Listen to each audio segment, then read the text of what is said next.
اگلا سوال ہے، ایک لڑکا جس کی عمر 7 سال ہے، کچھ مہینے سے اس کو اونچائی سے ڈر لگتا ہے، سیڑھیاں نیچے اترتے ہوئے ڈر لگتا ہے، اور ایلیویٹر یعنی کہ لفٹ استعمال کرتے ہوئے بھی گھبراتا ہے۔ ایسے تمام لوگ جو سیڑھیوں سے ڈرتے ہوں، اونچائی سے ڈرتے ہوں، سیڑھیاں چڑھنے سے ڈرتے ہوں، سیڑھیاں اترنے سے ڈرتے ہوں، اگر سیڑھیاں اترنے سے ڈر لگتا ہے تو اس کی دوائی ہوتی ہے بوریکس۔ سیڑھیاں چڑھنے سے ڈر لگتا ہو اس کی دوائی ہوتی ہے آرسینک البم۔ لفٹ میں ڈر لگتا ہو تو اس کی دوائی ہوتی ہے ارجنٹم نائٹریکم 200 یا 1000۔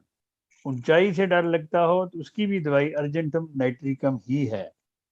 کئی لوگ مطلب جہاز میں چڑھتے ہیں تو جب جہاز ٹیک آف کر رہا ہوتا ہے تو ان کو بڑا ڈر لگتا ہے، تو وہ بڑا گھبراتے ہیں اس وقت اور ان کی بری حالت ہوتی ہے، لیکن بعد میں وہ ٹھیک ہو جاتے ہیں جب وہ اپنا اڑنا شروع ہو جاتا ہے۔ تو اس کی دوائی بھی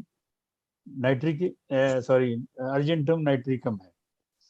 لیکن اگر کسی کو جہاز میں بیٹھے ہوئے ڈر لگے، جیسے اکثر عورتیں اور مرد بھی ڈرتے ہیں، بہت زیادہ ڈرتے ہیں لوگ کہ جو یہ چھوٹی جگہ ہے، تنگ جگہ ہے، یہ ہے وہ ہے، اس کی دوا ہوتی ہے سکسینم۔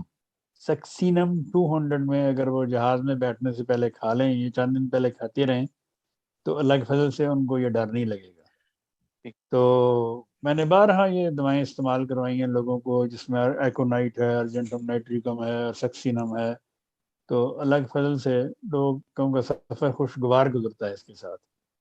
تو قدرتی طور پہ لوگ کئی ہوائی جہاز سے ڈرتے ہیں، مجھے نہیں پتا کیوں، لیکن بہرحال ڈرتے ہیں۔